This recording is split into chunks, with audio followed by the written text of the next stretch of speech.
Hi everyone. As you know, the interest rate is going up and up, and a lot of buyers are asking me, will the real estate market crash? And also if the real estate the price will come down. So today I'm gonna give you some information about that, and also I want to talk about the market activities for Central Jersey in April 2022. So everyone, welcome to Wealth Building Wednesday. My name is Fei Yan, a real estate agent in Central Jersey, and I do service in Central Jersey, the Monmouth, Ocean, Middlesex counties. And if anybody needs help, please reach out to me.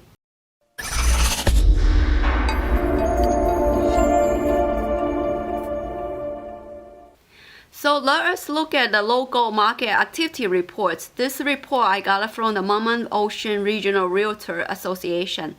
So as you can see, in the closed sales in April 2022 is down by 15.2% compared to last year. The cash sales has increased, a lot of people buying by cash, 7.5%. The average sales price is increased by 4.85%. The median sales price is increased by 5.22 compared to last year. And if you look at the average days on the market, it went down by 25%. So the houses this year sell a lot faster than last year. And the inventory is a lot less. Last year, the listing was 1,128. This year is only 818. So the inventory went down by 27.48%. The same thing in Ocean County. The sales went down by 23%. It's just like a lot of buyers are not getting the house, so a lot of the sales went down. And also the days on the market for the Ocean single families down by 42.22%, inventory down 25%. And if you look at the condominiums closed sales is also went down by 26.98%. And the days on the market went a lot quicker. The house sell a lot quicker, down by 40%. And the inventory is down by 37.01%. That's even less than the single families. The same thing with Ocean counties. The closed sales went down by 40.71% for condominiums. And the cash sales, actually in Ocean, a lot of people are not buying cash, which went down by 38.71%. And in Ocean County, the days actually increased by 2.44% for condominiums. And again, the inventory was down by 33.78%. So now let's talk about the interest rate, the question that everybody is concerned. Before I start, I do want to thank the link group in my office. They are the ones who put up the presentation, and there's a lot of good information that I wanted to share with everybody. So let's look at the interest rate data for the past 50 years in average. For the past 50 years, you can see 1972, 7.38, 1990, 10.13, and it's not until 2003 the interest rate was down by 5.83%, and as you could tell, the 2 to 3% rates, it's only happened because that's COVID. If it's not because of COVID, you're not gonna see the rate for 2 to 3%. So for anybody who is thinking the rate is gonna go back as much as that, it's very unlikely, right? So right now the interest rate is in the mid fives. So we are still in the very low interest rate as you compare to the historical data. Now also look at the line graph, which also shows more clearly about the historical interest rate from the 80s to the 90s and then to 2020. As you could tell, this period is still very, very low interest rate. Now let's look at the change in mortgage rate for, if let's say you borrow the loan amount for $300K. If the average is 2.73%, your monthly payment is $1,221.55. And if it increased by 5.5%, your monthly payment has increased about like $500, a little bit less than $500. It's $1,703.37. Now let's look at this slide, the mortgage rate projections for the third quarter and the fourth quarter. It's about average from Fannie Mac is about 4.8. Fannie Mae is about 4.5 for the third quarter. Mortgage Bank Association is 4.8. National Association of Realtors is about 5.2. So the average of all four major indices for mortgage is about 4.83. And the fourth quarter, the same, it's about 4.90. It increased a little bit, but it doesn't increase that much. So we're probably going to stay around this price for the short run. For the long term, the mortgage rate is still going to go up. Now, in answer everybody's question, since the interest rate has gone up, will the real estate market price go down? From the historical, as you see this chart from the historical data, in October 1993, the interest rate has increased by 2.38, but the home price also increased by 3%. And October 1998, the home price increased. As you could tell in this chart, all the interest rate, mortgage rate go up, but the home prices still go up. So the same thing with this market. You're gonna see a little bit shift, which means the interest rate increase is gonna weed out some of the buyers who cannot afford. So you do think of some of the buyers, but it's not gonna create a big bubble that it's gonna make the market crash, or it's gonna drive the price really down that much.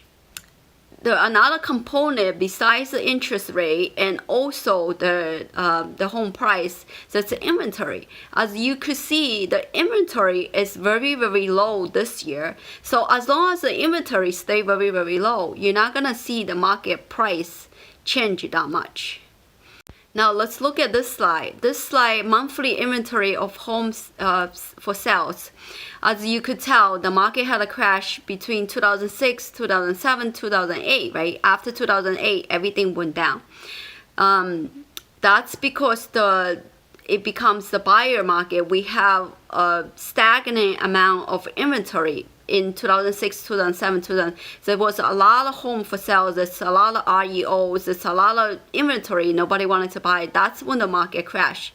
But in today's market, we have less than 2 months of supply. Everything sells so fast. It's unlikely the price is gonna go down. It's unlikely for the market to crash. So a lot of people also wonder, since the interest rate is so high, why don't I just go rent first instead of buying a house? But you know, that's also another one is inflation. The rent price actually went up a lot faster than inflation. As you could look at this slide, rent increase greater than inflation in most years. The blue line is the core inflation rate, and the green line is the rental price appreciation. You see how fast the rental appreciates, the price appreciates. And home ownership is a hedge against inflation. As you could look at this bar chart, the homeowner price appreciation actually went up. It doesn't matter the inflation, right?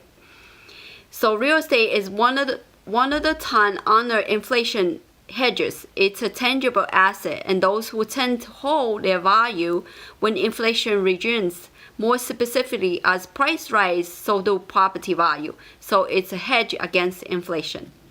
And the median asking range since 1988. As you could see in this chart, the price just went up and up and up, right? It doesn't go down. And the increased gap in family wealth, if you are renters compared to homeowners, your wealth, it doesn't accumulate. And also the homeowner's net worth, it's as long as you're paying the mortgage, you're gonna grow net worth, grow asset in your home. But if you are a renter, you just throw your money away. And the net worth for a typical homeowner is 40 times the net worth of a renter. So if you could buy a home, don't try to rent. It's not the best ideal. Now let's talk about the forbearance and the stress properties. As you know, in 2006, 2007, the forbearance, a lot of people were asked for bailout their mortgage, and also there's a lot of distressed properties. But right now, as you could look at this chart, the forbearance numbers actually edges downwards. So it's not many people couldn't pay their mortgage. They wanted to looking for forbearance. And also, if you look at the next chart, the foreclosure activity are all-time low. So it's not much foreclosure activity going on. And also, distressed property is also very, very low, like 4%, maybe less than 4%. So there's no distressed properties. And lending standard has been tighter since crash. That's when a buyer wanted to buy, they had to go through a lot of all the data reviews. It's more stricter than 2007, right? And also, lending standard is still under control. Now, as you could tell, I actually bought a house in 2007 when the market was at the higher the market. At that time, if a lot of the buyers, you probably thinking don't buy a house because 2007, after 2007, the market crashed. I bought my house for around 860. Right now, I'm still living in the property. So a lot of times when you make a decision to purchase a house, it's not just about the economic factors or the financial factors. Sometimes it's a life factor. I raised my 2 kids in Monmouth County. They go to Monmouth schools, and they love the school. They love the area. They like all their friends that they make. So it's a lifestyle. It's a life choice. And actually, I'm still living in this house now. If I sell my house right now, it's actually 1.2. So I'm not really losing the money. It's really the lifestyle. And also, if you wanted to buy your property, you wanted to hold it for a long time, let's say more than 5-6 years, it doesn't matter what market, because in the long run, the real estate is always gonna be appreciate. You're not gonna lose your value. Let's just look at a few final slides that I have. So the home appreciation, it's continued to going up. Let's say if you purchase house in World War II, right now the prices just continue going up since World War II. And if you buy a $360,000 house in 5 years, it might be worth $4,056,342. It could appreciation, inflation, it could be like 96,000 increase in value. And real estate is one of the best long-term investments as compared to stocks, to gold, or you just simply put money in savings account. And here's another bar chart. It shows real estate is the best investment. And home price forecast for 2022 in all different sectors: Fannie Mae, Freddie Mac, NAR, MBA. So everything is still going to be increased in price in the year of 2022, as you can see from the slide. So in conclusion, real estate is a great investment. Not just buying a real estate you could hold for a long time, you could rent it out, the renters be able to pay for your mortgage. Also at the same time, if you purchase a home for yourself, it's really a lifestyle choice. I mean, do you want to go to have a house in a great location? Do you concerned about your kids? You want to go to a good school district? Do you want to be living in a safe neighborhood? So these things all as a matter of factor if you decide to make a decision to purchase a house. So not just waiting for the market, because we don't know what the market holds. And as you could look at all the statistics that the market is not going to crash anytime soon. So if you are looking for a local realtor who wanted to help you out with the purchase decision or purchase for a house in New Jersey, you could always reach out to me. And again, my name is Fei Yan. I'm from Keller Williams. Hopefully, I will talk to you soon. Bye-bye.